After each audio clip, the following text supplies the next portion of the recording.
श्री घनश्याम महाराजाय नमो नमः। श्री हरि कृष्ण महाराजाय नमो नमः। श्री सहजानंद स्वामी महाराजाय नमो नमः। श्री बापा श्री भगवते नमो नमः। श्री सद्गुरु श्री नमो नमः। श्री स्वामीनारायण आदि आचार्य धर्म धुरंधर सनातन धर्म सम्राट परम कल्याणकारी जीवन प्राण स्वामी बापा भगवते नमो नमः। स्वामी नारायण हरे। स्वामी नारायण हरे। संवत 1876 ના મહાવદી એકાદશી ને દિવસ સ્વામી શ્રી સહજાનંદજી મહારાજ શ્રી ગઢડા મધ્યે દાદા કાતરના દરબારમાં શ્રી વાસુદેવ નારાયણના મંદિરની આગળ આથમણે બાર ઓરડાની ઓસરીએ ઢોલિયા ઉપર ગાદી તક્યા નખાવીને વિરાજમાન હતા ને ધોળો ખેસ પહેર્યો હતો અને જરિયાની છેડાનો કશુંબલ રેટો ઓઢ્યો હતો ને આસમાની રંગનો જરિયાળી રેશમનો ફેટો માથે બાંધ્યો હતો અને પોતાના મુખારવિંદની આગળ મુનિ તથા દેશ દેશના હરિભક્તની સભા ભરાઈને બેઠી હતી।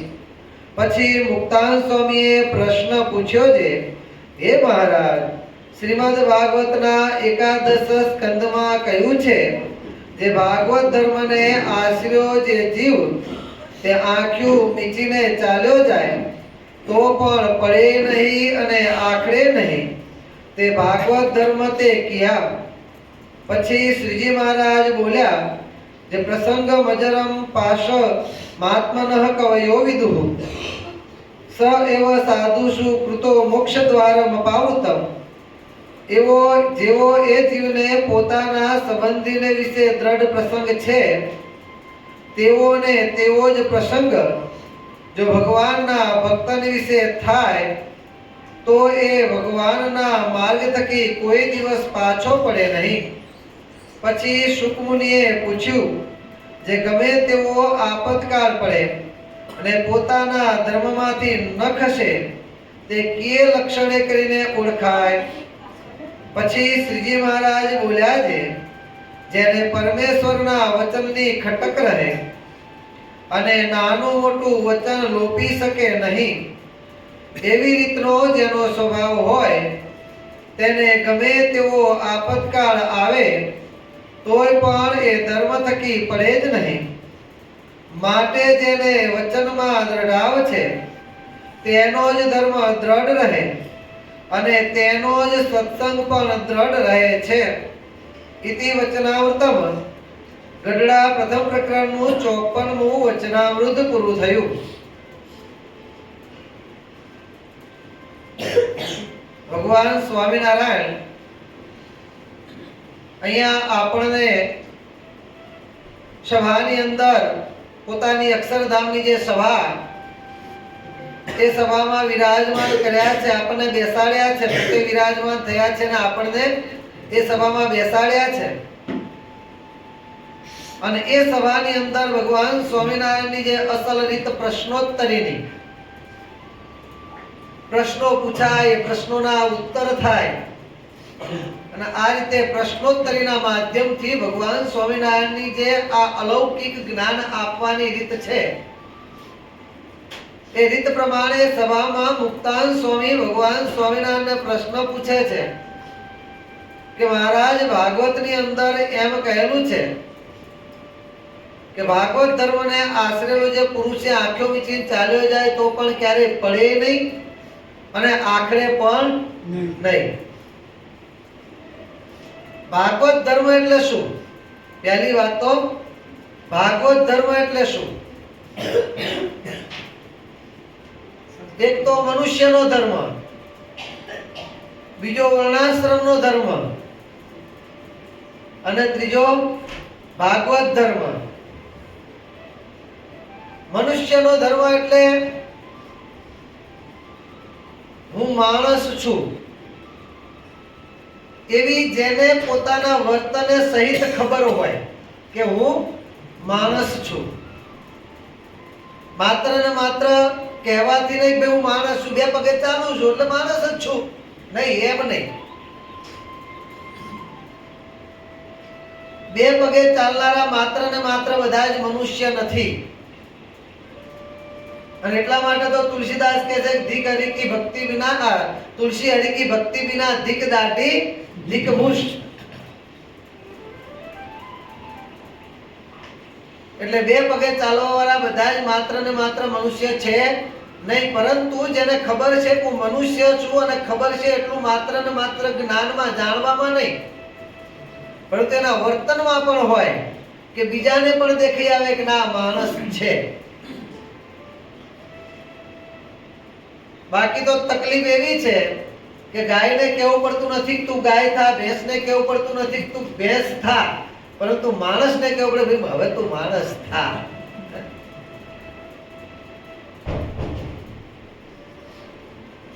એટલે એક તો પહેલા મનુષ્યના ધર્મ પ્રમાણે વર્તવું. મનુષ્યના ધર્મમાં પણ વર્ણાશ્રમનો ધર્મ, પોતાનો વર્ણ અને પોતાનો આશ્રમ, 4 વર્ણ અને 4 આશ્રમ કહેલા છે. 4 વર્ણ અને આશ્રમ 4 નારે લોલ, નર નારી ના મુકાવ્યા, ખેલ અલ બેલે જાવ ધર્મ કુંવર ને વારણે લોલ. મુકાવ્યા કર્મ, બધાના કર્મ બધા મુકાવી દીધા. 4 વર્ણ અને 4 આશ્રમ એટલે કે વર્ણાશ્રમ બંને ભેગું કહેલું છે. વર્ણ અને આશ્રમ જે આપણે આથી પૂર્વે 4 વર્ણ અને 4 આશ્રમની વાત થયેલી છે એટલે એને બહુ લંબાવતા નથી, પરંતુ એ વર્ણાશ્રમના ધર્મપૂર્ણમાં વર્તું. અને ત્રીજો છે ભાગવત ધર્મ. ભાગવત ધર્મ એટલે કે જે કઈ આપણે ક્રિયા કરીએ છીએ એ કાર્યની પાછળ ભગવાનની આજ્ઞા, ભગવાનનું કર્તાપણું, ભગવાનનું સ્મરણ અને ભગવાનનો સંબંધ આ વસ્તુ જોડાયેલી હોય એને કહેવાય ભાગવત ધર્મ. ભગવાનના સ્મરણ સહિત કહીએ, પરંતુ ભગવાનના સ્મરણ સહિત દારૂ પીએ તે કે આપણો ભાગવત ધર્મ છે નહીં. બરોબર છે? એટલે એમાં ભગવાનની આજ્ઞા પણ ખરી. ભગવાનનું સ્મરણ કર્યું, ભગવાનની આજ્ઞા પણ થઈ, પરંતુ કર્તાપણું પોતાનું આવી જાય તો પણ ચાલે. એટલે ભગવાનનું કર્તાપણું પણ અને ભગવાનનો સંબંધ આ બધું જ જેમાં જોડાયેલું હોય એને કહેવાય ભાગવત ધર્મ. એટલે વર્ણાશ્રમ મનુષ્યના ધર્મ કરતા પણ આગળ છે. વર્ણાશ્રમનો ધર્મ, વર્ણાશ્રમના ધર્મ કરતા પણ એની આગળ છે ભાગવત ધર્મ. અને ભાગવત ધર્મને શાસ્ત્રની અંદર બીજા શબ્દમાં એકાંતિક ધર્મ કહેલો છે. એકાંતિકનો ધર્મ કહીએ કે ભાગવત ધર્મ કહીએ, બંને સરખું છે. એટલે અહીંયા આગળ મુક્તાનંદ સ્વામી પૂછે છે કે ભાગવત ધર્મને આશ્રય જે પુરુષ આંખો મીચીને ચાલ્યો જાય તો પણ ક્યારેય પડે પણ નહીં અને આખડે પણ નહીં. એટલે આંખો મીચીને ચાલ્યો જાય એટલે કદાચ એને બીજી જ્ઞાનની ખબર પડે કે ન પડે, પણ ભાગવત ધર્મને આશ્રય છે ભગવાનના વચને પ્રવૃત્તિ અને ભગવાનના વચને નિવૃત્તિ. આ ભાગવત ધર્મના આશ્રયો છે તો એ ક્યારે પડે પણ નહીં અને આખડે પણ નહીં. પડે પણ નહીં એટલે ભગવાનના શરણમાંથી, પોતાની નિષ્ઠામાંથી ક્યારે પણ એ પડે નહીં, અને આખડે પણ નહીં એટલે ક્યારેય એને દ્વિધામાં આવવાનો વારો પણ આવે નહીં. એટલે આ પ્રમાણે ભાગવત ધર્મને આશ્રય જે પુરુષ એ ક્યારે પણ આંખો મીચીને ચાલ્યો જાય તો પણ ક્યારેય પડે નહીં. અને આખડે કારણ કે એવા ભક્તની ક્રિયાના કરનારા સ્વયં ભગવાન હોય છે. એને માર્ગદર્શન કરવું, એને પ્રેરણા કરવી, ક્યાં કયું કદમ માંડવાનું છે બધું જ એને ભગવાન અંદરથી પ્રેરણા કરતા હોય છે. પરંતુ મુક્તાનંદ સ્વામી કહે છે કે આવો જે ભાગવત ધર્મ શેણે કરીને આવે છે. બરોબર છે? આ ભાગવત ધર્મ કયો, કઈ રીતે આ ભાગવત ધર્મ સમજવો, ભાગવત ધર્મમાં કઈ રીતે રહેવાનું, આવા લક્ષણ શેણે કરીને આવે. અને ત્યારે આપણા ઈષ્ટ ઉપાસ્ય દેવ ભગવાન સ્વામિનારાયણ પોતે ઉત્તર આપતા સમજાવે છે. મહારાજ કહે છે કે જો સત્પુરુષનો પ્રસંગ રાખે, શું સત્પુરુષનો પ્રસંગ રાખે, મોક્ષના આપનારા એવા જે સત્પુરુષ એનો પ્રસંગ રાખે તો મહારાજ કહે છે એ ક્યારે પણ ભાગવત ધર્મમાંથી પાછો પડે નહીં. એનામાં ભાગવત ધર્મ આવે છે. એમાં મહારાજે શ્લોક ટાક્યો પ્રસંગ મજરમ પાર્શ્વ મહાત્મન કવયો વિદુ. એની અંદર જે બધું સમજાવ્યું છે કે જેવી પોતાના દેહ અને દેહના સંબંધને વિશે ગાઢ પ્રીતિ છે એવી ગાઢ પ્રીતિ ભગવાનને વિશે એકાત્મ ભાવવાળા સત્પુરુષને વિશે રાખે તો મહારાજ કહે છે એને ક્યારે પણ વાંધો આવતો નથી.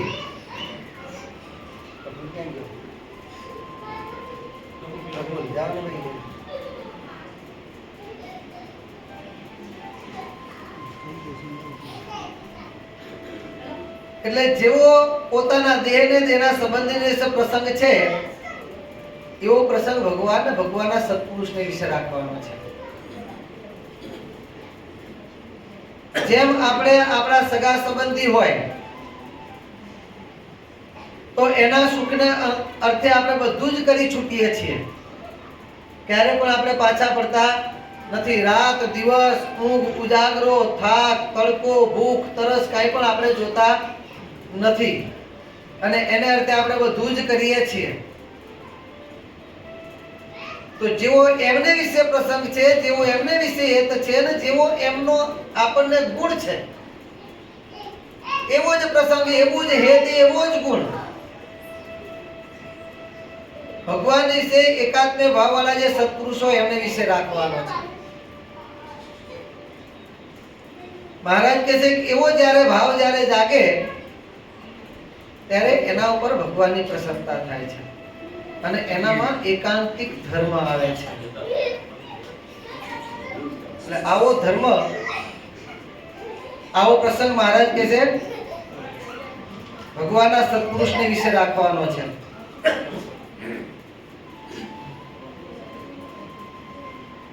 આમ તો હકીકતમાં પોતાના દેહના સંબંધી કરતા પણ ભગવાન અને ભગવાનના સત્પુરુષનો પ્રસંગ વિશેષ રાખવાનો છે. કારણ કે દેહના સગા સંબંધી છે એને વિશે જે હેત છે એ તો જન્મ મરણનું કારણ છે, બંધન કરતા છે, માયિક છે અને જન્મ મરણનું કારણ છે. પરંતુ ભગવાન એકાત્મ ભાવવાળા જે સત્પુરુષ એમને વિશે જે હેત છે એ તો મહારાજ કહે છે કેવું છે, નિર્બંધ છે અને આત્યંતિક મોક્ષને પ્રમાણદારું છે. એટલે મહારાજ કહે છે કે આ પ્રમાણે એમને વિશે હેતો સગા સંબંધી કરતા પણ વિશેષ કરવાનું છે અને એવા દ્રષ્ટાંતો સત્સંગની અંદર ઘણા મોજૂદ છે. બાપાશ્રી પોતાની વાતોમાં વિરમ ગામના મોરારજી ઠક્કરની વાત કરે છે. બાપા કહે છે કે આવો પ્રસંગ, આ સત્સંગનો સાચો પ્રસંગ આ વિરમ ગામના મોરારજી ઠક્કરે કર્યો હતો. મોરારજી ઠક્કરની પાસે ભગવાનની કૃપાએ કહીને ઘણી દોલત હતી, ધન દોલત ઘણી હતી, પરંતુ જે કાંઈ મારું છે એમાં મારું કાંઈ જ નથી. જે કાંઈ મારું છે મતલબ લોકો જે મારું સમજે છે એમની દ્રષ્ટિમાં છે જ નહીં, પણ જે કાંઈ મારું છે એમાં મારું કાંઈ નથી. એટલે જે કાંઈ મારું છે તો આવ્યું, પણ એ લૌકિક દ્રષ્ટિએ લોકોને દેખાય છે કે આ મોરારજી ઠક્કર પાસે આટલું છે, આ મોરાર ઠક્કર પાસે આટલું છે એવું લોકોને દેખાય છે. એ મારું સમજે છે પણ હકીકતમાં એ મારું છે નહીં. મારા સગા સંબંધી સમજે છે કે મારા બાપની પાસે આટલું છે, પરંતુ હકીકતમાં એમાં મારું કાંઈ પણ છે નહીં.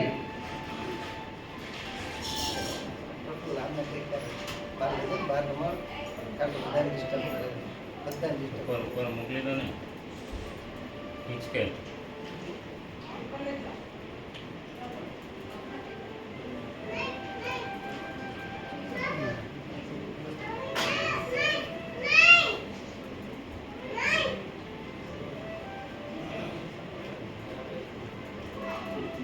તે મોરારજી ઠક્કર કહે છે કે લોકો ભલે આને મારું સમજતા હોય, કારણ કે એમણે પોતાના સગા સંબંધી, પોતાના દીકરા દીકરીઓ, જમાઈઓ, તે બધાને કહી રાખ્યું હતું કે મારી પાસે જે કઈ મિલકત છે એ તમને ભલે મારી લાગતી હોય પણ હકીકતમાં એ મારી છે નહીં. આ જે કે મારું તમને દેખાય છે બધું જ કોનું છે? ભગવાન સ્વામિનારાયણનું છે. એટલે તમે ભલા થઈને આ મિલકત, મારા બાપુજી પાસે આટલી મિલકત છે તો એમના ધામમાં ગયા પછી આપણને આટલું આટલું વારસામાં મળશે, કાંઈ પણ તમને મળવાનું છે નહીં. કારણ કે મારું હોય તો તમને આપું ને. હે, શું કે છે? મારું હોય તો તમને આપું. મારું છે જ ને, આ સ્વામિનારાયણ ભગવાનનું છે. અને તમને લોકોને જે એમના જમાઈઓ કે જો કોઈ આવે, દીકરી કે જમાઈઓ કે આવે, એમને પહેલેથી કે તમને આવવું હોય આવવાની છુટ્ટી, જેટલા દિવસ રહેવું એટલા દિવસ રહેવાની છુટ્ટી, અહીં રહ્યો, ખાઓ પીઓ, મજા કરો, બધું ભગવાન સ્વામિનારાયણ. તમે સ્વામિનારાયણ દીકરા છો. અને એ તે પાછું શું? રોટલી શાક, રોટલા શાક, ભાઈ જમાઈ આયા છે ના આયા છે, ભાઈ ભાત ભાતના ભોજન ના ને કાંઈ નહીં, સ્વામિનારાયણનું છે ને. એટલે આવો જમો ભલે જમો, પરંતુ ભવિષ્યમાં તમને આમાંથી ભાગ મળશે એવું માનશો નહીં. કારણ કે આ જે કઈ મિલકત છે ભગવાન સ્વામિનારાયણની છે. હું મારી હયાતીમાં, શું કે છે? હું મારી હયાતીમાં આ બધું જ ભગવાનને અર્થે વાપરીને જવાનો છું. વાત સાંભળવી બહુ સહેલી છે, અમલમાં મૂકવી તો અઘરી, તો ઘણી અઘરી છે સાહેબ. પરંતુ અમલમાં મૂકવાની વાત તો એક બાજુ રહી, પણ આવા કોઈ ભક્ત હોય, કદાચ મોરારજી ભક્ત જ્યારે વાત કરે છે, મોરાર ભક્ત, અને એ વખતે આપણે હોઈએ ને તો એ વખતે પણ આપણને એમ ના લાગે કે મોરાર ભક્તને આ પ્રમાણે ભગવાનમાં આટલી નિષ્ઠા છે, હકીકતમાં ભગવાનનું માન્યું છે માટે આમ કરે છે. પણ એક આપણે શું સંકલ્પ થાય કે લોભી છે, પોતાનું ધન બચાવવા માટેના બધા પ્રયત્ન છે. પોતાની દીકરીને વિવાહ માટે વાપરીને એક તો માણસ બીજા કોના માટે વાપરો ને? જે દીકરીને વિવાહ માટે નહીં વાપરે બીજા કોઈ માટે વાપરે કે ન વાપરે? આ તો બધું ધન બચાવવા માટેના આ બધા પ્રયત્નો છે. હકીકતમાં લોભી જ લાગે આપણને. પરંતુ મોરાર ભક્ત માત્ર ને માત્ર આવું કહેતા હતા એવું નહોતું. એમના ખાલી વાચ્યાર્થમાં કહેતા, વાણીમાં જ નહોતું. જ્યારે દુકાળ પડ્યો અને દુકાળ પડ્યો ત્યારે ભક્તોના ઘરમાં પણ અનાજ રહ્યા નહીં. એ વખતે મંદિરોમાં 100 200 500 1000 સંતો રહેતા હોય. એ વખતે તો ધર્માદાય બહુ ઓછા આવતા. અત્યારે ભગવાનની કૃપા છે, બધી તનન સનન છે. બાકી એ વખતે તો રસોઈના ફાફા હતા. ત્યાં ધર્માદા બીજા મોટા આવીને તો ક્યાં વાત કરવાની. અને આમાં પાછો દુકાળ આવ્યો. સુકાળમાં પણ જ્યાં તકલીફ હોય તો આ તો દુકાળ આવ્યો છે ને. એ વખતે જ્યારે આ પ્રમાણે ઘણી ઉપાધિ થઈ તો એ વખતે આ મોરાર ભક્ત પોતે અમદાવાદ મંદિરમાં, કાલુપુર મંદિરમાં આવી આચાર્ય મહારાજને પ્રાર્થના કરે છે કે આ જે કાંઈ મારી પાસે છે એ બધું જ આપનું અને મહારાજનું છે. શું કહે છે? આપનું અને મહારાજનું છે. હમણાં દુકાળનો સમય છે, સંતોથી ક્યાંય ધર્માદા માટે જવાતું નહીં હોય, મંદિરમાં રસોઈઓ આવતી નહીં હોય, માટે આપની ઈચ્છા હોય એટલા સંતો, 100 150 200 જેટલા સંતોની આપની ઈચ્છા હોય એટલા સંતોને આપ વિરમગામ મોકલો. અને ત્યાં વિરમગામ આવે અને ત્યાં આવીને ભગવાન ભજે, ભગવાન ભજાવે. શું? ભગવાન ભજે અને ભગવાન ભજાવે. અને ભગવાનની કૃપાએ કરીને ભગવાને મને ઘણું બધું આપ્યું છે, બધું જ ભગવાનનું છે. તો એ સંતો રસોઈ કરશે ને સંતો ભગવાનને થાળ જમાડશે, થાળ જમશે અને ભગવાન ભજશે અને ભગવાન ભજાવશે કે છે. એમ કરીને વિરમગામ ઘણા બધા સંતોને લઈ ગયા. અને ત્યાં ગયા પછી દીકરા દીકરીઓ માટે શું બનાવતા? રોટલી શાક, રોટલા શાક એ જમવાનું. પરંતુ સંતો માટે તો જ્યાં ભગવાનને માટે પાકા થાળ થાય એવા ને એવા જ 1 2 5 સંતો નહીં, 200 સંતો આવી રીતે સતત લગભગ એમણે કીધું મહિનો 2 મહિના જ્યાં સુધી કાળ ઉતરે નહીં ત્યાં સુધી રહેવા માટે મોકલો. એ પ્રમાણે સંતોને રાખ્યા અને સંતોને જમાડ્યા, બધી સેવા કરી અને એ રીતે પાછી છૂટા હાથે સેવા કરી. આપણને એમ લાગે કે બધા ના પાડતા જશે, હકીકતમાં તો લોભી હશે, પણ નહીં.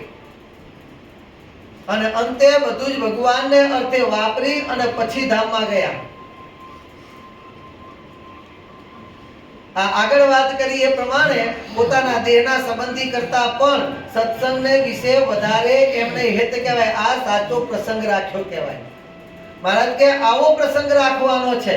અને આવો જે પ્રસંગ રાખે ને, માત્ર બાપા તો કહે છે જેટલો પોતાના સગા સંબંધની છે એટલો પણ જો આ સત્સંગની વિશે સંબંધ બંધાય ને તો પણ બાપા કહે છે કે ઘણું છે. એકવાર ગોપાલ બાપા સભા ભરીને બિરાજમાન હતા અને એ વખતે કાઠી ભક્તો બધા ગોપાલ બાપાની સન્મુખ બેઠેલા હતા. એ કાઠી હરિભક્તો ગોપાલ બાપાને કહે છે કે સ્વામી અમે તો રહ્યા સંસારી, કહે છે. શું કહે છે? અમે તો રહ્યા સંસારી અને આપની સાથે આ બધા સંતો તો ત્યાગ લઈને બેઠા છે. રાત દિવસ આપનું ભજન કરે, મહારાજનું ભજન કરે છે, આપની ને મહારાજની આજ્ઞા પ્રમાણે વર્તે છે. તો એટલું બધું એમનું ભજન, આપની આજ્ઞા પ્રમાણે એમનું વર્તન આ બધું કરે છે, આટલી ભક્તિ કરે છે, તો આ સંતોની હારે અમારું કલ્યાણ તો નહીં થાય ને, કે છે. કારણ કે અમે તો ગ્રહસ્થ રહ્યા, અમારે તો કેટલું આગુ પાછું થતું હોય, સાચું ખોટું બોલવું પડે. જો બોલતા નહીં, સમય કીધું કથામાં.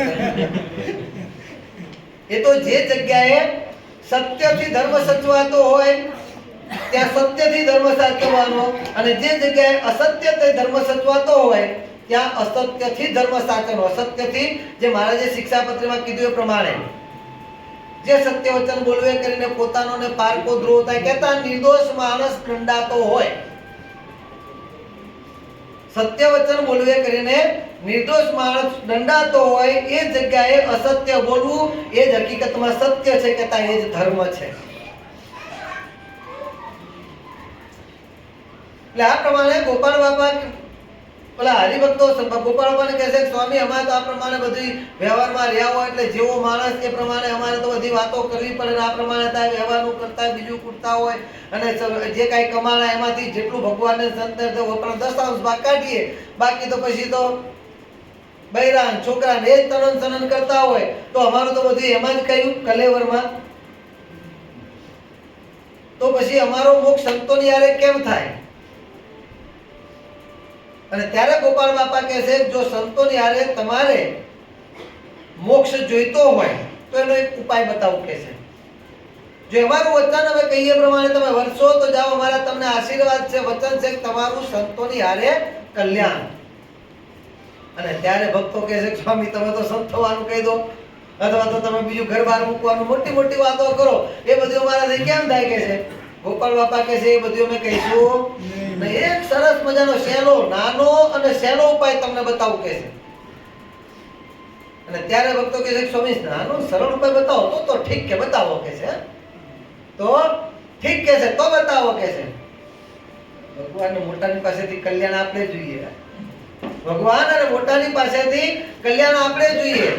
અને કલ્યાણ માટે એમના વચન પ્રમાણે વર્તવું એ પણ જ્ઞાન રાખીએ છીએ કે એમના વચન પ્રમાણે આપણે વર્તવાનું છે. અને એ વચન એમની પાસે કહેવડાવવાનું કેવું આપણું ગમતું. એવું થયું ને, આપણને ફાવતું આવતું એવું છે, પણ તોય ભગવાનના મોટા પુરુષ કેટલા દયાળુ છે.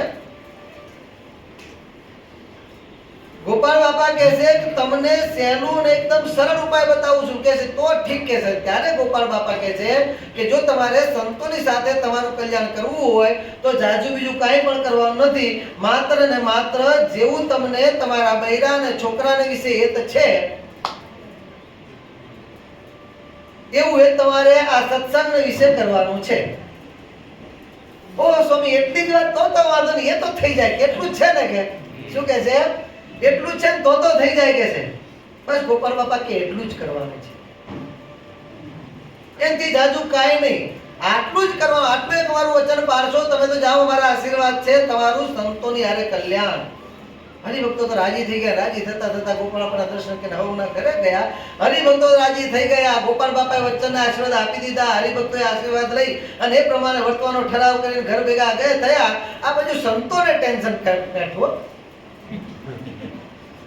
ગોપાલ બાપાને કહે છે સ્વામી તમે અન્યાય કર્યો, કે છે. શું અન્યાય કર્યો? તો કે છે સ્વામી તમે વિચાર તો કરો કે અમે તમને મહારાજને રાજી કરવા માટે આ સંસારનો ત્યાગ કર્યો, સગા સંબંધીનો ત્યાગ કર્યો, ઘરબારનો ત્યાગ કર્યો, અને બધુંય છોડીને અમે આ સત્સંગમાં આવતા રહ્યા. અહીંયા આવ્યા પછી આ ભગવાન લુગડા પહેરી આપને રાજી કરવા માટે માથા મુડાવીને આપ રાત કહો તો રાત, દિવસ કહો તો દિવસ, આપ કહો અહીંયા જાવ તો ત્યાં જવાનું, આમ જાવ તો ત્યાં જવાનું, જ્યાં આદેશ કરો ત્યાં જવાનું અને જેવા જેવા મહારાજ પ્રકરણ ફેરવ્યા પ્રકરણ પ્રમાણે વર્તવાનું. મહારાજે કેટલા પ્રકરણો ફેરવ્યા.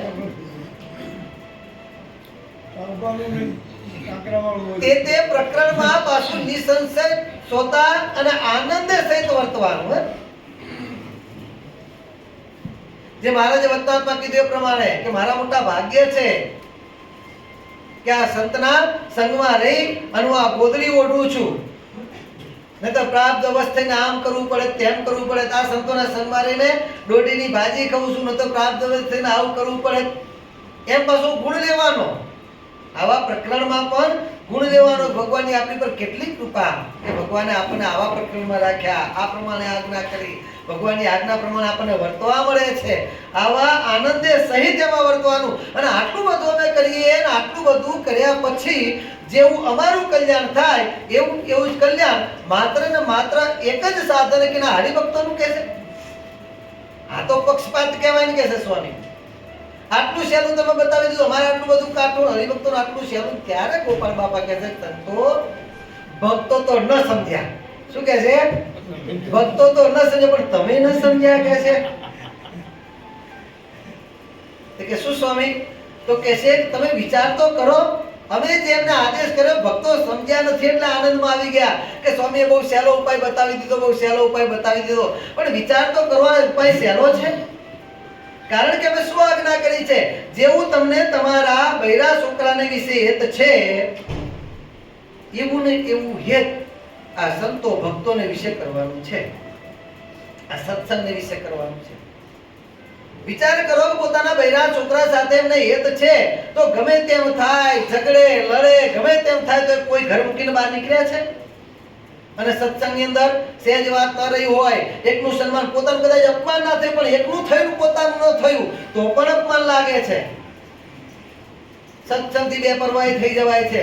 અને ઘરની અંદર ગમે તેમ અપમાન થાય, ગમે તેવું થાય, ઘરમાં પોતે બધાનું ભરણ પોષણ કરતો હોય અને તેમ છતાંય ગ્લાસ પાણી લાવીને આપવા કોઈ તૈયાર ન હોય તો પણ ઘર છોડીને કોઈ નીકળી જતું નથી. અહીંયા આવો આવો કહીએ તો કે આવવા તૈયાર નથી અને ઘરેથી કાઢવા તૈયાર છે, કોઈ નીકળવા તૈયાર નથી.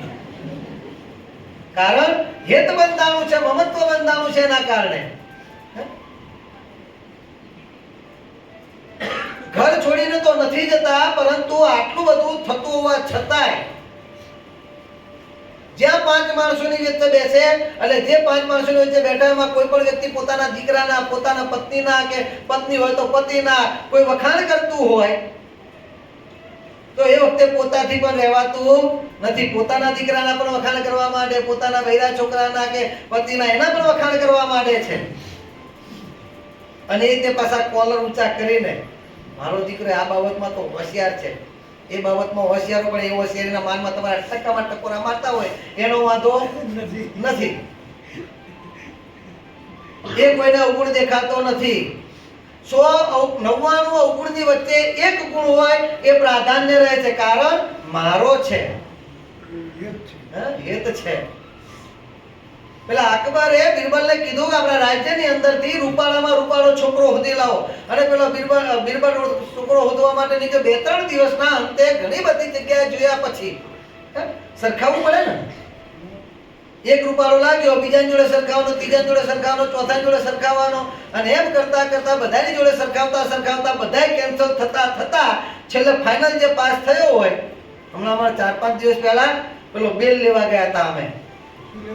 બેલ આપણે મંદિરમાં કથાનો અને બેલ નથી વાગતો નીચે હરિભક્તોને જમવાનો ને, આ એક બેલ લેવા માટે ગયા હતા. કારણ કે વચ્ચે એક બેલ ખોવાનો છે તો બીજો મોટો લાય એનો અવાજ બરોબર નથી, સંભળાતોય નથી, તો બેલ લેવા માટે ગયા હતા. તો ઘણા બધા હતા તો એક પછી એક પગાડીએ એની સાથે બીજાને, પછી એમાંથી બેમાંથી જેનો સુર હાર લાગે પેલો મૂકીને પછી બીજા સાથે સરખા, એમ કરતા કરતા ફાઇનલ જે થાય એ લેવાના. એની જેમ બધા છોકરા સાથે સરખાવવાના હોય. એટલે 2-3 દિવસના અંતે તપાસ કરતા એક છોકરાને લઈને રાજ દરબારમાં હાજર કર્યો અને રાજ દરબારમાં બધાની વચ્ચે લાવીને બિરબલ કહે છે, હે રાજન, આપણા રાજ્યની અંદર રૂપાળામાં રૂપાળો છોકરો આજ છે. અને જ્યાં પેલા રાજા જુએ, બીજા બધા કારભારીઓ જુએ, કાળો મેચ જેવો. કેવો? કાળો મેચ જેવો નહીં. કપડાના ઠેકાણા નહીં, વારના ઠેકાણા, નાકમાંથી લીટ લબડતી અને માખીઓ બળબડતી હોય એને ઉડાડવાની પહોંચ હતી નહીં. બધા વિચારો પડી કે આ જ રૂપાળો, હા રાજન આ જ રૂપાળો છે, આનાથી કોઈ આપણા રાજ્યમાં રૂપાળો છોકરો જ નથી. ના રાજન, આનાથી રૂપાળો કોઈ નથી. ત્યારે બિરબલ કે અકબર કહે છે ભાઈ આ જ રૂપાળો તને લાગ્યો, આ છોકરો છે કોનો? રાજન આ તો મારો દીકરો છે કે છે. હે?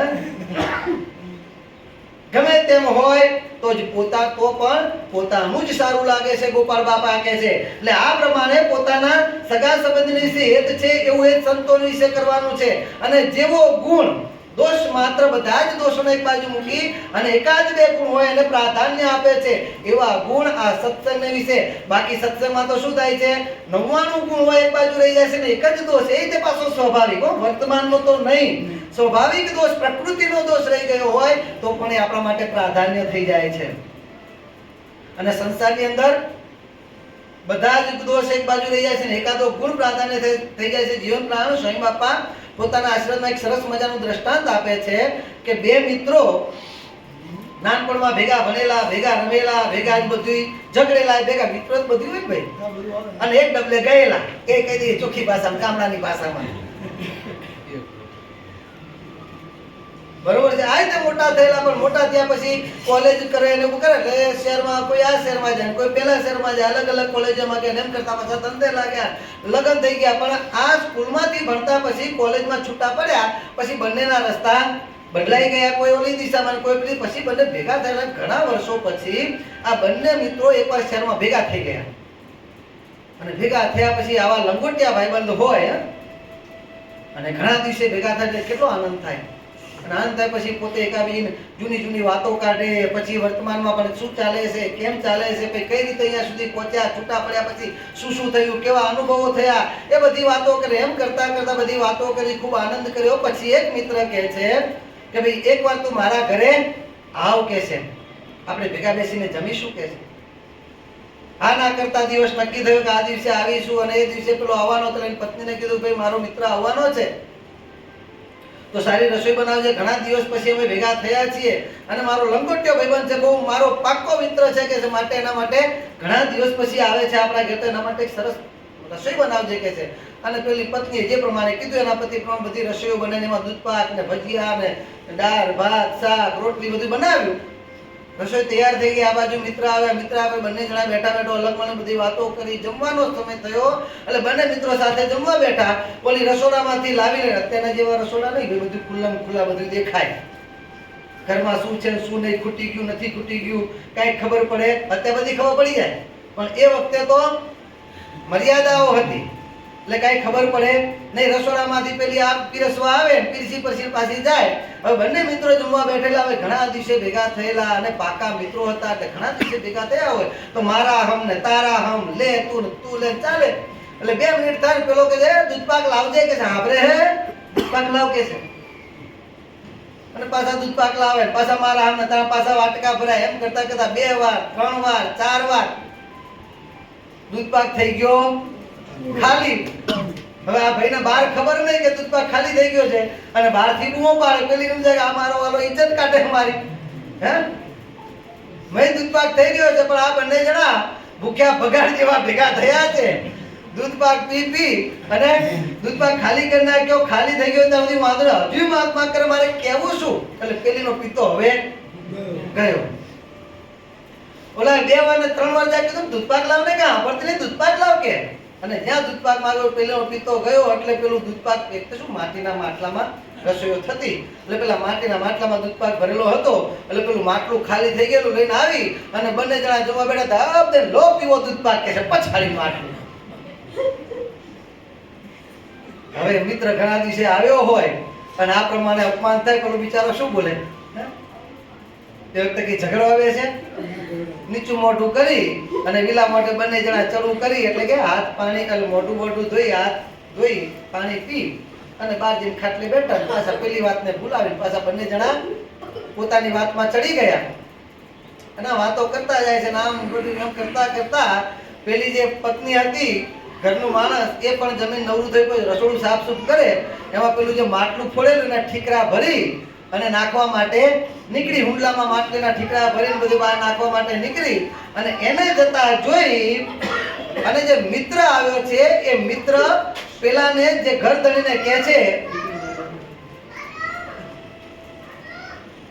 તારું બૈરું સારું છે. હો કે છે, શું કે છે? તારું બૈરું સારું છે કે છે. કેમ કે છે? તો કે છે તારા બૈરાએ માટલું ફોડ્યું, ઠીકરા તો પોતે નાખી આવી કે છે. મારું બૈરું તો માટલા ફોડે તો ઠીકરાએ મારી પાસે નખાવે છે. અને ત્યારે પેલો ભાઈ ઘરધણી શું કે છે? ના, એમ તો બિચારી લાઈ છે કે છે. માટલા તો ઘણી વાર ફોડે છે, આ પહેલી વાર નથી. માટલા તો ઘણી વાર ફોડે છે, પણ ઠીકરા બિચારી પોતે નાખી આવે છે. ગુણ આટલા બધા કાર્યની અંદરથી આટલો જ ગુણ હતો, એ ગુણ એને દેખાણો. અને બિચારી માં ઠીકરા તો પોતે ના, તારી બારી કરતા મારી બેરી સારી છે. એટલે દરેકને પુરુષ હોય ને એ પક્ષમાં, બહેનો હોય તો એને પુરુષના પક્ષમાં જ્યાં જ્યાં પોતાને મમત્વ બંધાવવું છે, મારું મનાવવું છે, તો એનો ગુણ અવગુણ બહુ દેખાતો નથી, એનો ગુણ તરત દેખાય છે. એમ ગોપાલ બાપા કહે છે કે આ પ્રમાણે જ્યારે અતિશય ગુણ થાય ને ત્યારે તેને મમત્વ બુદ્ધિ બંધાય છે કે આ મારું છે, આ મારા છે. અને એવું હેત, એવો ગુણ, એવું મમત્વ ગોપાલ બાપા કહે છે આ સંતો ભક્તોને વિશે કરવાનું છે. આ કોઈ નાની વાત છે નહીં. આવું હેત જ્યારે થાય છે ને ત્યારે પછી મહારાજ કહે છે કે આ સંતનો પ્રસંગ થયો કહેવાય, સત્સંગનો પ્રસંગ થયો કહેવાય. આવું હેત થાય ત્યારે સંતના વચન એના જીવમાં ઉતરે છે, અને એના જીવમાં જ્યારે આ વચન ઉતરે ત્યારે એના અંતરમાં ભાગવત ધર્મ ઉદય થાય છે. અને જ્યારે આવો ભાગવત ધર્મ ઉદય થાય ને પછી એ પુરુષ આંખો મીચીને ચાલ્યો જાય તો પણ મહારાજ કે ક્યારેય પડે નહીં, કે ક્યારેય આખડે પણ નહીં.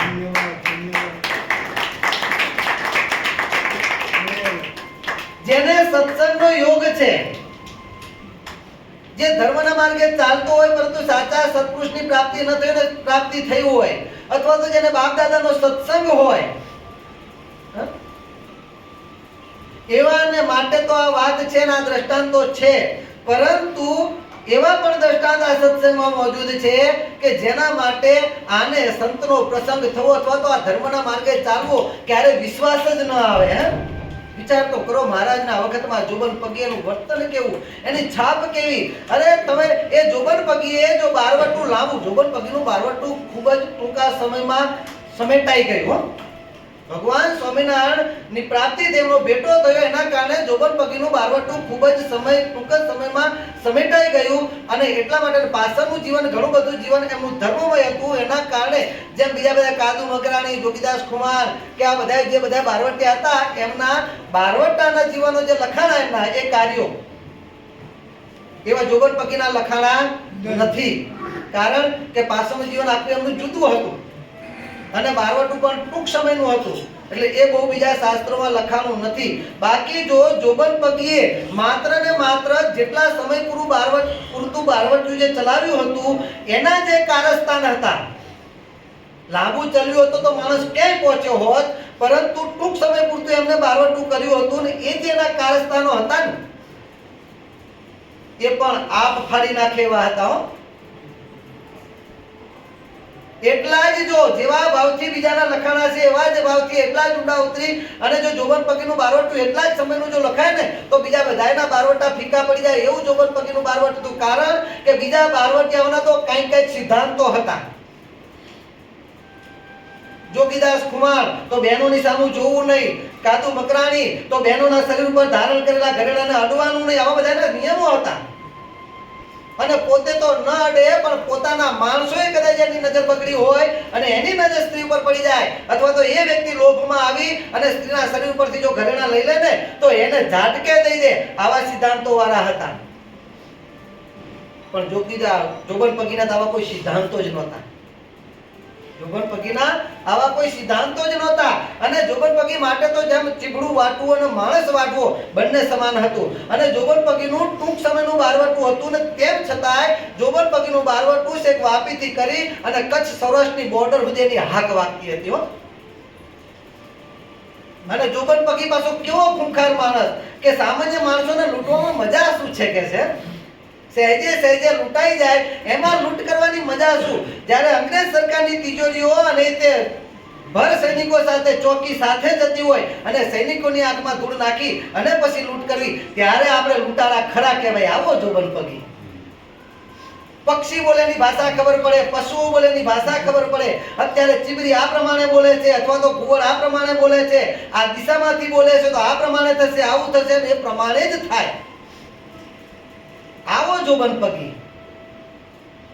અને જોબન પગી જેમ અત્યારે તો ઓછું થઈ ગયું, બાકી જેમ માતા બાળકને સુવડાવવા માંગતી હોય, બાળક રડતું હોય, જીદ કરતું હોય કે બાવો આવ્યો તને ઉપાડી જશે, બીક બતાવે ને, એ બાવાની બાળકને જેટલી બીક લાગે ને એના કરતા 100 ગણી બીક એ વખતે ચરોતરના બાળકોને જોબન પગીના નામની લાગતી હતી. નાનું બાળકોને કઈ ખબર ના, જેમ આગલા જન્મના સંસ્કાર હાલ્યા હતા ને એની જેમ એ બાળકોમાં જન્મથી જોબન પગીની બીક, કારણ કે હવા વાતાવરણ જ એવું હતું. મોટા મોટા શેઠિયાઓ તિજોરી ચાવીઓ ઘા કરી દે જોબન પગીના પગમાં, તું આ લઈ જા, ઉપર ના આવીશ, નીચે તિજોરીઓ છે. શું કે છે? તું ઉપર ના આવીશ કે નીચે તિજોરીઓ, દરવાજા ખુલ્લા, તારે જે જોઈતું હોય નીચે થી લઈને જતો રહે. આ જોબન પગી.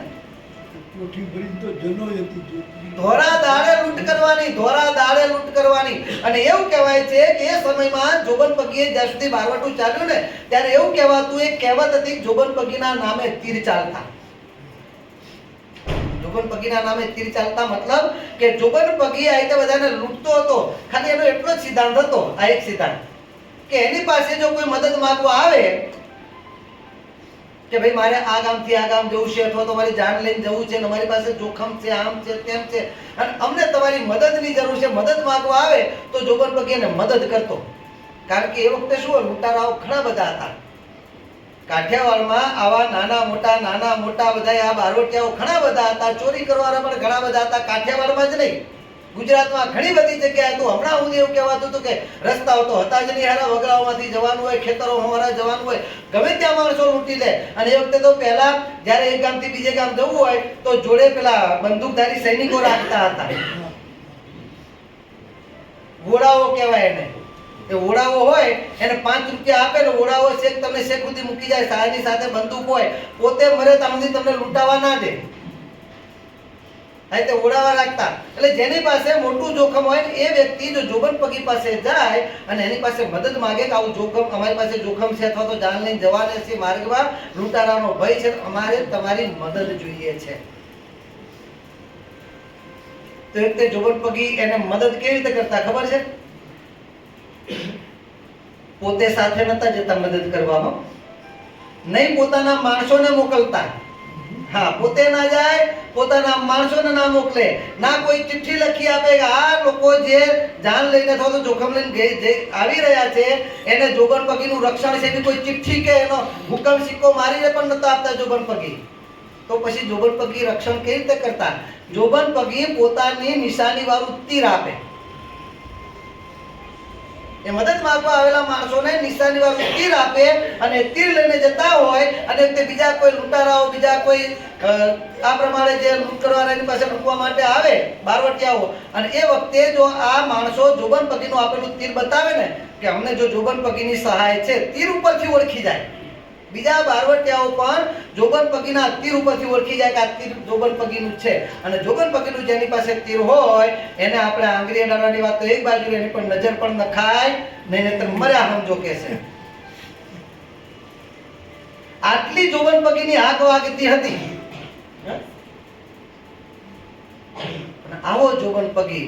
અને એ તે માણસ ચલો બીજાને લૂંટતો હોય, ગમે તે માણસોને ગમે તે તિજોરી, સરકારની તિજોરી લૂંટતો હોય, ત્યાં સુધી તો આપણે એને હજુ તો થોડો કઈ સારો કહેવાય. પણ જે વ્યક્તિ ભગવાન સ્વામિનારાયણ લૂંટવા આવ્યો હશે એની દાનત કઈ સુધી હશે વિચાર કરો.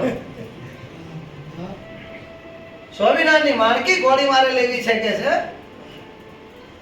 અને સ્વામિનારાયણ ભગવાનને લૂંટવા માટે જે માણસ આવ્યો હશે, હવે ભગવાનને લૂંટવાની જેને દાનત જેને પૂજી હશે, હવે એની નીતિ કેવી હશે વિચાર તો કરો. એ કેટલી હદનો માણસ હશે. પરંતુ લૂંટવાના નિમિત્તે પણ શું? લૂંટવાના નિમિત્તે પણ ભગવાન સ્વામિનારાયણનો પ્રસંગ થયો. આમાં કીધું પ્રસંગ કરે. ભગવાન સ્વામિનારાયણનો પ્રસંગ થયો અને પ્રસંગ થતાની સાથે જ લૂંટવા આવેલું જોબન પગી સ્વામિનારાયણ ભગવાન જોડે લૂંટાઈ ગયું.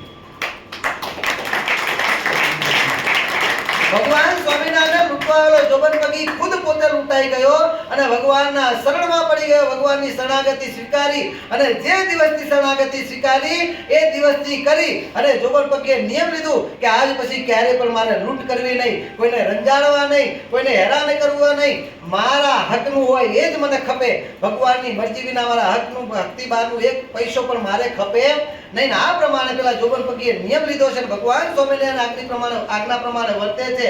કોઈનો પૈસો તો નહીં, કોઈની વસ્તુ નહીં, કોઈને ડરાવવાના નહીં. આ બધા તો નિયમ ખરા, પણ એ જ જોબન પગીએ આમાંનું તો કાંઈ નહીં, પણ એક દાંતણ કાપ્યું. શું કર્યું?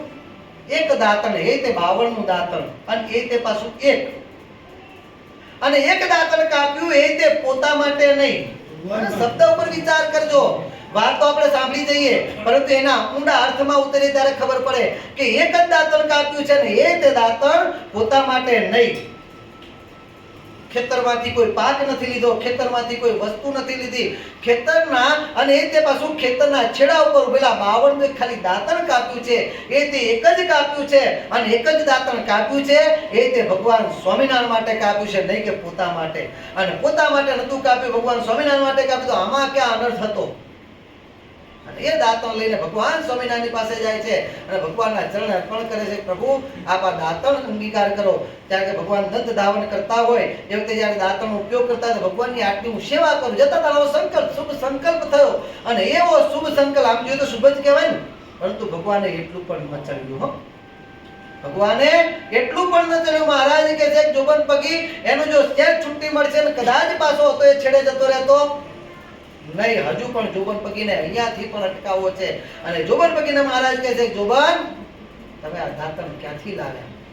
મહારાજ ખેતરમાંથી લાવ્યો કે છે. તમારું ખેતર હતું? ના મહારાજ, મારું ખેતર હતું. કોનું હતું? મહારાજ એ ખબર નથી. કે શું કે છે? મને એ ખબર નથી કોનું ખેતર હતું. અને ત્યારે મહારાજ કહે છે ભલે તને ખબર નહોતી, તું બીજાના ખેતરમાંથી લાવ્યો, પરંતુ મેં શિક્ષાપત્રીમાં આજ્ઞા કરી છે કે અમારા આશ્રિતોએ ધણિયાતી વસ્તુ ધણીને પૂછ્યા વિના ક્યારે પણ લેવી નહીં. તો તમે ધણીની આજ્ઞા લઈને લાવ્યા છો આ દાંતણ? અને ત્યારે જોબન પગી મહારાજ આ તો દાંતણ છે. શું કે છે? મહારાજ દાંતણ છે. ગામડાની અંદર એવો રિવાજ હોય, અત્યારે બહુ ખબર નથી, પરંતુ અમે નાના હતા ત્યાં સુધી જોયેલું છે કે ખેતરમાંથી ચાલ્યો જતો માણસ, જે તે ગામનું ખેતર હોય એ ગામના માણસો જો ખેતરમાંથી રસ્તો પડતો હોય અને ખેતરમાંથી ચાલ્યા જતા હોય અને એ ખેતરની અંદર બોરા હોય કે ભાઈ મરચા મૂળા હોય કે પછી કઈ ખાવાની વસ્તુ બનાવેલી હોય, મગની શેકો હોય, લીલી શેકો ખાવાની મજા આવે, કાચી લીલી શેકો હોય, એટલે આવું જે ખેતરમાં વાવેલું હોય અને ચાલ્યો જતો માણસ ચાલતા ચાલતા એ ખેતરમાંથી લેતો જાય અને ખાતો જાય, કોઈ પણ ખેડૂત ક્યારેય એને વઢે કે રોકે કે ટોકે નહીં. અને ગામડાની અંદર એવી કહેવત હતી, હા એને ખાતો હોય ત્યારે રોકે નહીં, પણ જો એ તોડીને ભરવા માટે ઠેલ્યો તો પકડે. અને ગામડાની અંદર એવી કહેવત હતી કે ખાધ્યું ખૂટે નહીં અને ભરી જાય એને પહોંચાય નહીં, એને પૂરું ના પાડી શકાય. જે ભરી જાય એને પૂરું ના પાડી શકાય અને ખાય એમાં ક્યારેય ખૂટે નહીં. આવી એક ભાવના હતી ગામડાની અંદર. આ તો અમે નાના હતા ત્યારનો આવો નિયમ હતો. આ તો મહારાજ વખતની વાત છે. અને એ વખતે જોબન પગીએ નહીં કોઈના ખેતરમાંથી બોરા લીધા છે, નહીં કોઈના ખેતરમાંથી કઈ ફળફળાદી કે એવી કઈ વસ્તુ લીધી છે, માત્ર દાંતણ લીધું છે. અને એ તે બાવળ તો ખેડૂત પોતે કાઢવા માંગતો હોય પોતાના ખેતરમાંથી. હે, ખેતરમાં બાવળ ઉગી ગયો હોય તો એને કોદાળી લઈને ખોદી નાખે. મહારાજ વતનમાં કહે છે અગ્નિ લગાડીને બાળી નાખે તો પણ જાય નહીં, ઉપરથી કાપી નાખે તો એક મુરાડી રહી ગયું હોય ને તો પણ ફૂટી આવે. એ બાવળને કાઢવો હોય તો કોદાળી લઈને મૂળમાંથી ખોદી નાખે તો મહારાજ કહે છે જાય. હવે આટલી મહેનતે કરીને કાઢવો પડતો એવો બાવળ, એમાંથી ખાલી એક સોટી, એમાંથી એક દાંતણ કાપીને જોબન પગે લીધું છે. અને તેમ છતાંય મહારાજ કહે છે કે નહીં જોબન, આ તે ધણીને પૂછ્યા વિના લીધું. મહારાજ આમાંય પૂછવું પડે? હા મહારાજ કહે છે અમારી આજ્ઞા છે. મહારાજ કહે છે શિક્ષાપત્રીમાં મેં આજ્ઞા કરી છે. જો તમારે ખરેખર અમારી પ્રસન્નતા જોઈતી હોય, જો ખરેખર તમારે સુધરવું હોય, સાચા અર્થમાં માણસ જ નહીં પરંતુ મારા પાકા ભક્ત બનવું, એકાંતિક ભક્તની પંક્તિમાં બેસવું હોય, છતી દેહ અને દેહને અંતે અનાદિ મુક્તની પંક્તિમાં ભરવું હોય તો મહારાજ કે આ પણ નહીં ચાલે, આ પણ ચોરી છે. કે તો હવે મહારાજ શું કરવું? અને ત્યારે મહારાજ કહે છે પાછા વળો.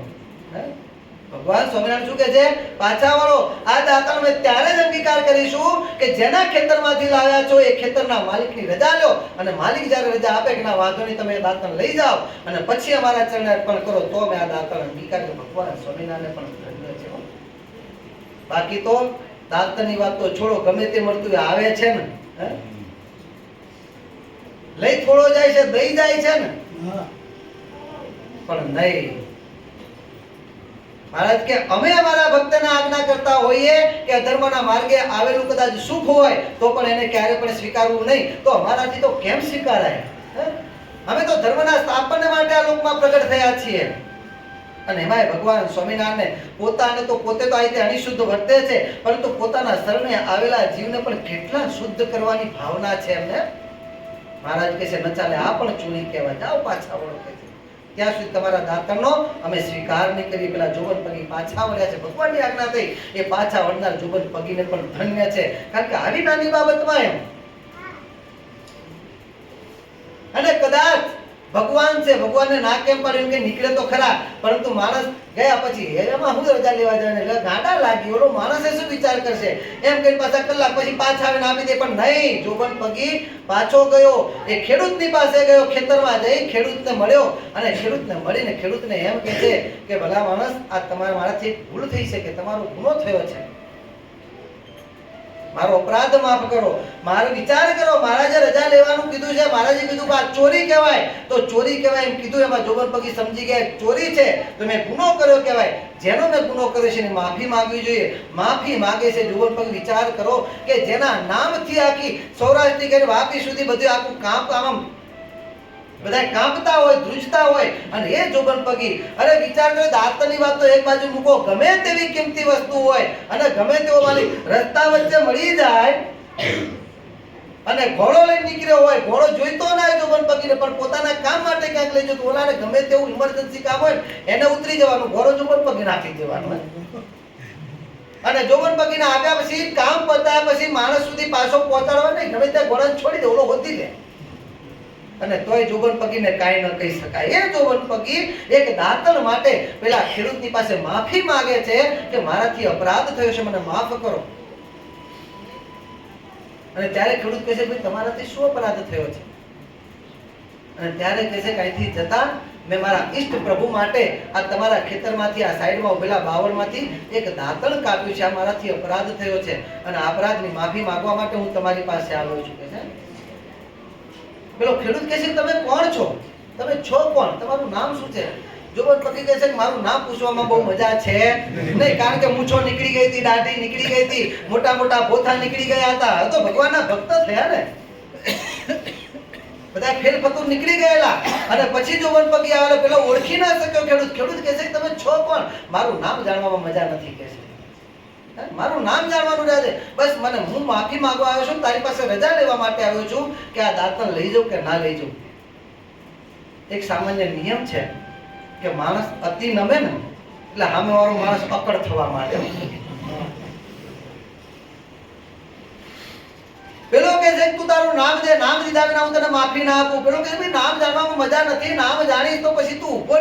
હવે એવો તો તું કેવો મોટો બધો ચમરબંધી થઈ ગયો કે છે કે તારું નામ જાણીને હું ભાગી જઈશ, તું નામ દે કે છે. પણ ભાઈ ભલા માણસ મારો ગુનો માફ કરી દો, તમે કહો માફ તો એ પ્રમાણે નથી માફ તો તમે કયો પ્રાયશ્ચિત કરું. પણ આ બધી વાતને છોડો ને કે છે પેલો કે એમ જો તું કહેતો આપણે કોર્ટે જવું પડે ને આમ કરવું પડે ને તેમ કરવું, બહુ આ ચાલ્યું.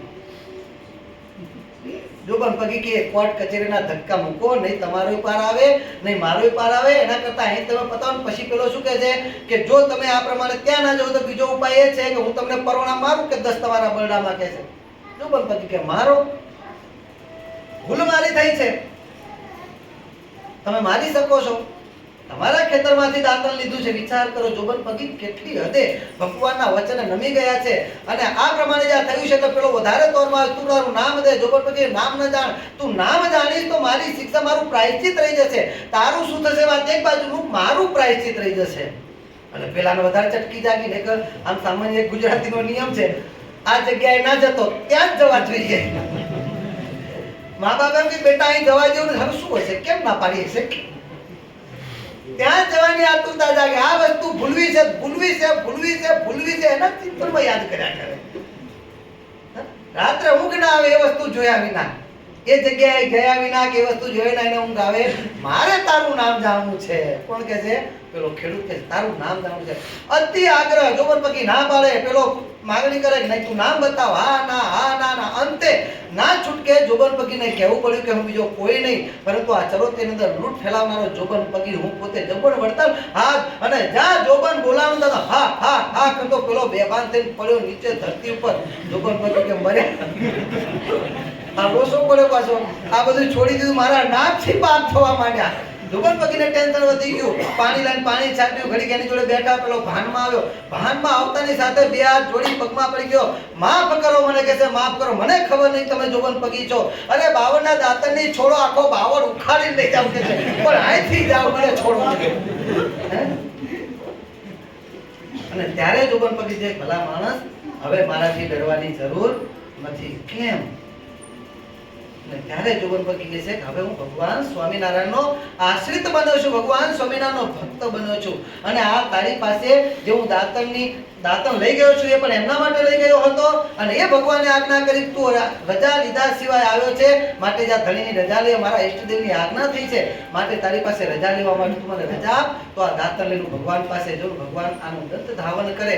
અને ત્યારે પેલાને એમ થઈ છે કે આટલું પરિવર્તન એ વાતે જોબન પગીનું આમાં કોઈ કાર્ય મોટું નથી, પરંતુ એ ભગવાન તમને મળ્યા છે એનું કાર્ય મોટું, એનું સામર્થ્ય મોટું છે, એ પુરુષ મહાન છે, એ તત્વ અહીંયા કામ કરી રહ્યું છે, માટે પુરુષના મને દર્શન કરાવો. જોબન પગી શું કહે છે? એ સત્પુરુષના એ ભગવાન એ તત્વના મને દર્શન કરાવો. અને પછી જોબન પગી પેલા ભગતને ખેડૂતને સાથે લઈ અને ભગવાનની પાસે આવે છે. જોબન પગી તો સત્સંગી થયા જ છે, ભગવાનની આજ્ઞા પ્રમાણે વર્ત્યા, પણ સાથે સાથે પેલો ખેડૂત કહે છે કે મહારાજ આવા ભગવાન જે આ જોબન વડતાલાને જે ગધેડામાંથી ગાય જેવા કરી દે, જે ગધેડામાંથી ગાય જેવા કરી દે, આવો સુધારો લાવનાર જે ભગવાન હોય એના શરણે થઈએ તો અમારું પણ જીવન પાવન થઈ જાય. માટે મહારાજ આજથી આ જોબન પગી એક જ નહીં, હું પણ એની સાથે સાથે આપનો સત્સંગ સ્વીકારું છું કે છે. એટલે આ પ્રમાણે મહારાજ કહે છે જ્યારે ભગવાનનો અને ભગવાનના સત્પુરુષનો પ્રસંગ થાય છે, એમનો સમાગમ થાય છે, પણ ક્યારે સાચા ભાવથી જોડાઈએ તો. બાકી ભેગા પડ્યા હોઈએ તો સ્વામી બાપાએ શું કીધું, પેલા જુવાનિયા હતા, જ્યારે સ્વામી બાપા કથા કરે ત્યારે જુવાનિયાને મજા આવે, બાપાસના મહિમાની વાતો કરે. બાપાસે એટલે સ્વયં સ્વામિનારાયણ ભગવાન આજે એ સ્વરૂપે પ્રગટ થયા છે. પંક્તિની પાછળ રહી ગયેલા અને થઈ ગયેલા દાસ બાપાસી તો પ્રગટ થયા છે. પૂર્વા સૌની આસ એ બાપા છે. આવો જ્યારે બાપાસનો મહિમા કે અને એક તો જુવાનીઓને મજા આવે, પરંતુ જે બાપાસની સાથે ફરવા વાળા, સમાગમ કરવા વાળા, જોડે રહેવા વાળા એવા વડીલો હતા ને આજકાલના જુવાન, કારણ કે સ્વયં બાપાની વાણી એટલે જેમ કીધું જોબન પગીનું ચિત્ત ચોરી દીધું, સ્વયં બાપાની વાણી પણ ચિત્ત ચોરી. જેના વેરી ઘાવ વખાણે, જે દુશ્મનો પણ એમ કહેતા કે એમની તમે જો વાણી સાંભળી ગયા તો તમે અમારા રહેવાના નથી, માટે એમની વાણી ન સાંભળશો કે છે. આ સ્વયં બાપાની વાણી. અરે પેલા જુવાનિયાઓને મજા આવે, જુવાનિયા ખેંચાતા હોય, બીજા પણ હાથવંતુ ખેંચાતા હોય, બધાને મજા આવે. એટલે પેલા જૂના જુવાનાનો કોઈ ભાવ પૂછાય નહીં, એટલે ઈર્ષા. આજકાલના નવા જુવાનિયા સાધુ, એની કિંમત થાય, એના બધા એની પાછળ દોડે, એની વાતો સાંભળે, એના વખાણ કે આપણે કોઈ લોકની ભાષામાં કરે છે, આપણી કોઈ શીખડી લેતું નથી, ગામઠી ભાષામાં આપણી કોઈ શીખડી લેતું નથી કે એટલે ઈર્ષા જાગી. અને એના કારણે જ્યારે સ્વયં બાપા પ્રમાણે બાપાસના મહિમાની, મહારાજના મહિમાની વાતો કે એટલે જ્યાં બાપાસનો મહિમા આવે એટલે પેલા બધા ભભૂ કે હવે મોટા મહિમા વાળા થઈ ગયા, આમ છે તેમ છે. બાપા કેવડા મોટા હતા કે છે, તમે તો બાપાને જોયા નથી, અમે બાપા ભેગા રહ્યા છીએ, બાપાની વાતો સાંભળી છે, તમને શું ખબર હોય બાપા કેવા મોટા હતા કે છે. આમના મોટી મોટી વાતો કરો છો, આમ રોજ ડભો કરે, હકે કથા કરવા દે નહીં. એટલે આ 2, 5, 10 દિવસ ચાલ્યું, આ પ્રમાણે થતું હતું. પેલા જુવાનિયાઓ પછી કંટાળ્યા, આનાથી આપણે થાક્યા કે છે. શું કે છે? પોતે તો કથામૃતનું સુખે હકે સુખ લેતા નથી, પરંતુ આપણને સુખ લેવા દેતા નથી. સ્વામી બાપા આવી સરસ મજાની વાતો કરે, બાપાના મહિમાની, મહારાજના મહિમાની, સત્સંગની છે જોડાવાની એવી વાતો કરે. અને આની અંદર આ બધા આવીને વચ્ચે ઝેર, ઓલા સર્પની ઝેરની જેમ આવી અને સ્વામી બાપાએ કઢિયલ મજાનું હોય દૂધપાક કર્યો, ઝેર નાખી બધું ઝેર જેમ ઓળી નાખે છે બધું. માટે આને બંધ કરવા છે, કરવું શું કે છે. પછી જુવાને બધા ભેગા થઈને મળ્યા અને બરોબર કથા ચાલતી હતી ને એમાં પાછું સ્વામી બાપા જીતને તારે ગગન में इतने शत्रु હોય, આ પ્રમાણે ગમે એટલા વિરોધીઓ આવે તો પણ સ્વયં બાપાનો મહિમા કહેવામાં અટકે એ તો સરવાની પાણીની જેમ ચાલ્યા જ જાય. સદગુરુ બાપાએ વચન માંગી લીધા છે. હે? જેમ સ્વામિનારાયણ ભગવાન એમ બાપાને પણ આપણે બધાના મોઢે બાપાનું નામ લઈ રહ્યું છે. સ્વામિનારાયણ બાપા, સ્વયં બાપા, સ્વામિનારાયણ બાપા, સ્વામિનારાયણ બાપામાં બાપાશ્રી ભેગા લીધા છે. સ્વયં બાપા હો. અને આ પ્રમાણે બાપાની સદગુરુ બાપાની પાસેથી વચન લઈ લીધા. સદગુરુ બાપાએ વચન માંગી લીધા સ્વયં બાપા પાસેથી. અને વચન ગુરુની સાથે વચન બંધાયેલા સ્વયં બાપા. એ સ્વયં બાપા કે સ્વયં બાપાને સદગુરુ બાપાએ કીધું કે એમ તને એમ થતું હોય કે આ બધું લોચો પડશે. સદગુરુ બાપા તો આ બધું કરી અને મને ભરાઈને જતા રહ્યા. હવે મારે કરવાનું શું? તો પછી સમાધાન કરી નાખીએ. અને ત્યારે સ્વયં બાપા શું કહે છે? સ્વામી, સમાધાન બમાધાનની મને બહુ ખબર પડે. આપ જે પ્રમાણે કે મારે કરવાનું છે. સદગુરુ બાપા કહે છે કે આપણે કડી મંદિર છોડવું નથી. સ્વામી બાપા કે ન છૂટે. અને કદાચ સ્વામી બાપા કહે છે કદાચ ક્યાંક છોડવાનો વારો આવ્યો, કદાચ ભગવાનની ઈચ્છાએ કરીને ક્યાંક છોડવાનો વારો આવ્યો તો એ યુદ્ધનો અંત નહીં હોય, યુદ્ધનું મધ્યાહ્ન હશે. લડાઈ તો ચાલુ રહેશે. એમ બાપાના સિદ્ધાંતો, ભગવાન સ્વામિનારાયણના સિદ્ધાંતો જગત સમક્ષ પ્રસરાવા છે. સ્વામિનારાયણ ભગવાનના વચન છે કે સદગુરુ શ્રી ગોપાળાનંદ સ્વામીની ચોથી પેઢી અમારે જેવા છે તેવા સર્વોપરી સિદ્ધાંતો અહીંથી પ્રસરશે. એવા યુગ પુરુષ પ્રગટ થશે. સદગુરુ બાપાનું વચન છે અને બાપાશ્રીનું વચન છે કે સ્વામિનારાયણ ભગવાન તો વાણિયા જેવા છે. ખસતા ખસતા બધું લેશે અને એક દિવસ બધું સારું કરી દેશે. એના માટે સ્વયં બાપા પ્રગટ થયા છે. અને એને પછી આવા મોટા મોટા ડુંગરો આવે અને એમાં સ્વયં બાપા ન અટકતા હોય તો આવા રોડા નાખનારા એમાં સ્વયં બાપા અટકી જાય. સ્વયં બાપાએ પછી એ જ પ્રમાણે કથા શરૂ કરી. બાપાશ્રીનો મહારાજનો મહિમા શરૂ થઈ. મજા બાપાશ્રીનો મહિમા આવ્યો અને રોજની જેમ પેલા પાછા ભભૂક્યા, હે બધી આવી વાતો કરો છો ને આમ છે ને તેમ છે ને અમારા જૂનાને પૂછતા નથી ને એ પ્રમાણે કરવા માંડ્યા. અને ત્યારે જુવાનિયાઓ કહે છે કે ભાઈ તમે એમ કહો છો કે અમે બાપાનો સમાગમ કરવા વાળા, બાપા જોડે રહેવા વાળા, આમ કરવા વાળા, અને અમે તો આવો મહિમા નથી જાણો. ક્યાંથી જાણી શકો? કે શું કહે છે? ક્યાંથી જાણી શકો?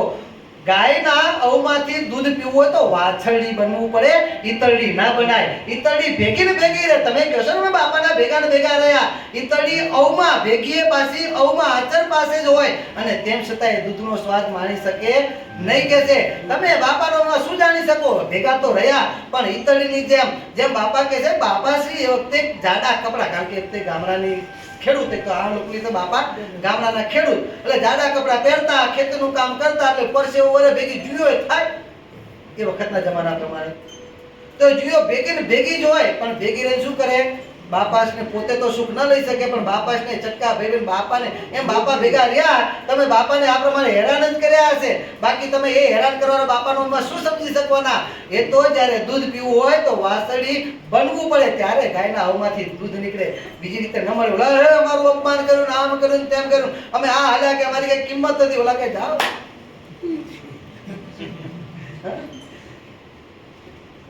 ભલું થયું ભાગી જંજાર, સુખે બચ્યું શ્રી ઘનશ્યામ. કે અમારે એટલું જ જોઈતું હતું. આ નથી તમે સુખ લેતા કે નથી અમને લેવા દેતા કે છે.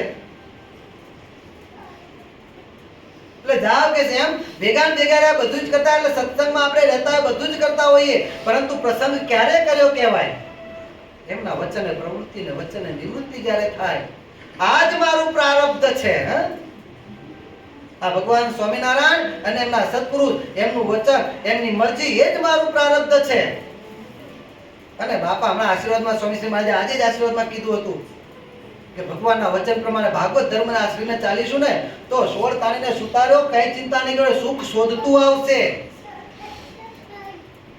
સુખ શોધતું આવશે બાપા કહે છે. પણ એમના વચને પ્રવૃત્તિ ને વચને નિવૃત્તિ કરવી પડશે. આવો જ્યારે બાપા કહે છે પ્રસંગ થાય છે ત્યારે બાપા કહે છે, મહારાજ ભગવાન સ્વામિનારાયણ કહે છે કે એ આંખો મીચીને ચાલ્યો જાય તો પણ ક્યારે પણ એ પડે પણ નહીં અને આંકડે પણ નહીં. અને એને જ સાચા અર્થમાં ભગવાનના સત્પુરુષનો પ્રસંગ કર્યો કહેવાય. એને જ ભાગવત ધર્મ પોતાના જીવનમાં સ્વીકાર્યો કહેવાય અને એ જ એકાંતિક ભક્ત કહેવાય.